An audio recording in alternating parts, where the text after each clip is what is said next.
Assalamualaikum warahmatullahi wabarakatuh.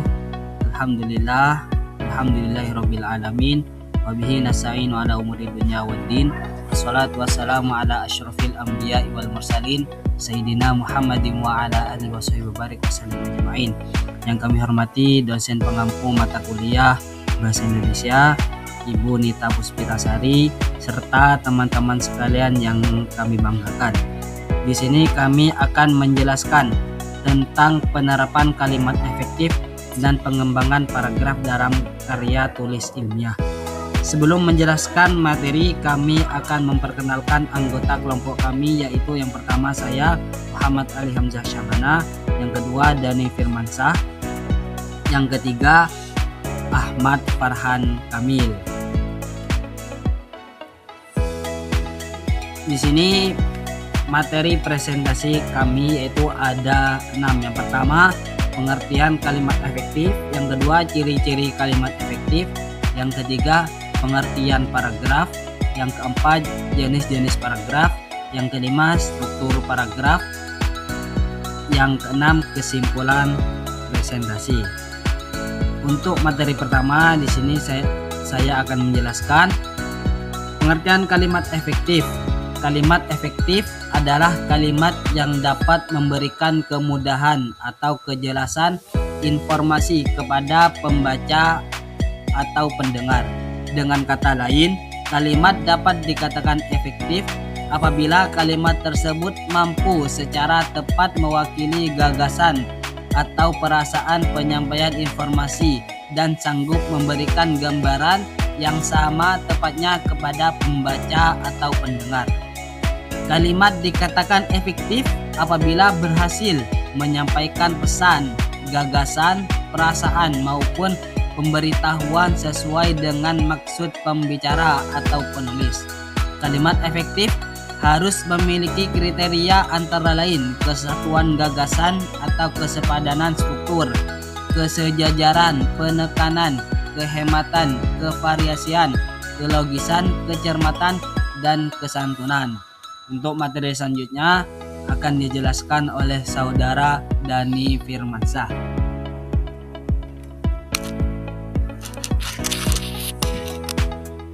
Ciri-ciri kalimat efektif. Yang satu, kesepadanan. Yang kedua, penekanan. Ketiga, kesejajaran. Yang pertama yaitu kesepadanan. Ciri kalimat efektif yang pertama adalah adanya kesepadanan struktur.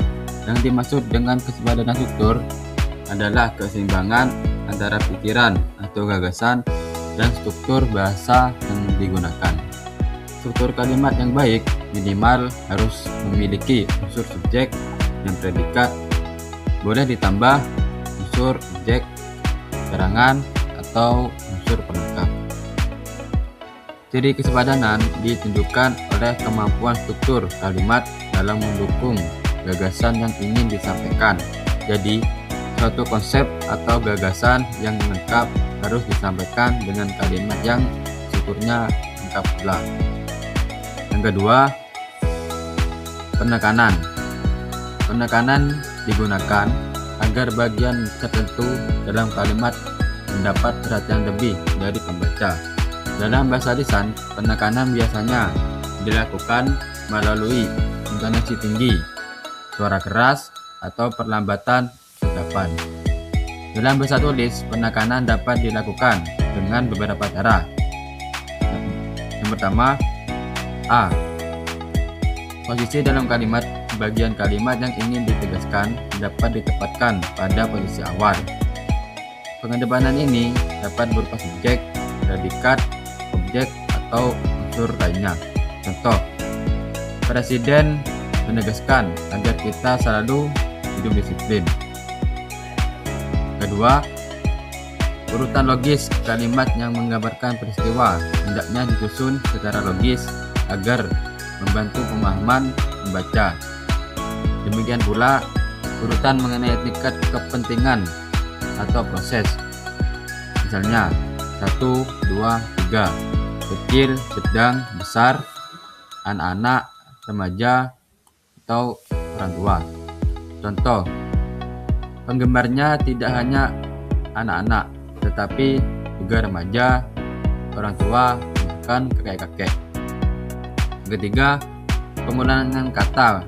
Bagian ujaran yang dianggap penting seringkali diulang agar lebih diperhatikan pembaca. Pengulangan juga dapat memperjelas maksud kalimat, namun pengulangan berlebihan justru membuat kalimat tidak efektif karena terus kata. Yang terakhir, menggunakan partikel penekanan bahasa Indonesia. Memiliki beberapa partikel penekanan seperti lah, kah, dan pun, yang berfungsi memberi penekanan pada bagian tertentu dalam kalimat. Contoh, bacalah buku itu dengan seksama. Mungkinkah dia datang lebih awal hari ini? Sedikitpun ia tidak merasa sakit. Yang ketiga, kesejajaran. Kesejajaran adalah penggunaan bentuk kata yang sama untuk menyatakan gagasan-gagasan yang sejajar dalam satu kalimat. Kesejajaran membantu meningkatkan keefektifan kalimat. Artinya, jika bentuk pertama menggunakan nomina, maka bentuk kedua juga harus berupa nomina. Jika bentuk pertama menggunakan verba, maka bentuk berikutnya juga harus verba. Hal yang sama berlaku untuk bentuk atau kategori lain. Contoh A. Harga minyak disesuaikan atau kenaikan itu secara wajar. Dan B. Harga minyak disesuaikan atau dinaikkan secara wajar. Yang selanjutnya, pengertian paragraf. Paragraf adalah kumpulan suatu kesatuan pikiran yang lebih tinggi serta lebih luas daripada kalimat. Atau definisi paragraf yaitu bagian yang berasal dari suatu karangan yang terdiri dari sejumlah kalimat yang isinya mengungkapkan satuan informasi atau kalimat dengan pikiran utama sebagai pengendaliannya dan juga pikiran penjelas sebagai pendukungnya. Paragraf dapat terdiri dari satu kalimat atau kumpulan kalimat.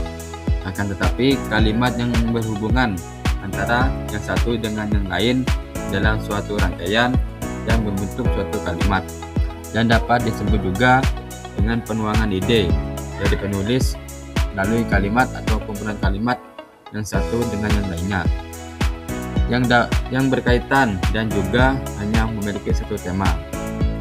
Paragraf juga dapat disebut sebagai karangan singkat. Selanjutnya, macam-macam paragraf.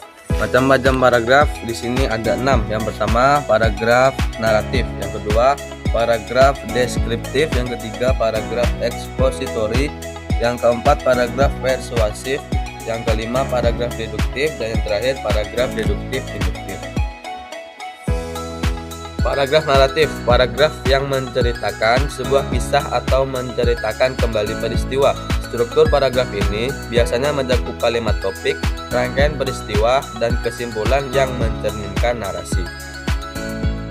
Yang kedua, paragraf deskriptif bertujuan untuk menciptakan gambaran yang jelas tentang seseorang, tempat, atau benda. Karakteristik paragraf deskriptif ini memanfaatkan detail sensorik dan bahasa kiasan untuk melibatkan pembaca. Yang ketiga, paragraf ekspositori berfungsi untuk menjelaskan suatu proses atau memberikan informasi. Contoh meliputi paragraf proses yang menguraikan langkah-langkah dan paragraf klasifikasi yang mengkategorikan informasi. Yang nomor 4, paragraf persuasif bertujuan untuk meyakinkan pembaca tentang sudut pandang tertentu. Komponen seringkali mencakup argumen yang jelas yang didukung oleh bukti dan kesimpulan yang memperkuat poin utama. Yang kelima,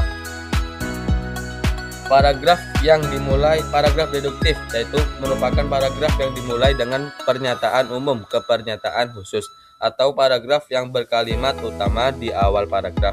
Dan yang terakhir, paragraf deduktif induktif, suatu paragraf yang berkalimat di awal paragraf dan dan ditegaskan kembali di akhir paragraf dalam hal yang sama. Selanjutnya, struktur paragraf. Struktur paragraf sangat penting untuk komunikasi yang efektif, berfungsi sebagai unit yang mengatur pikiran dan ide.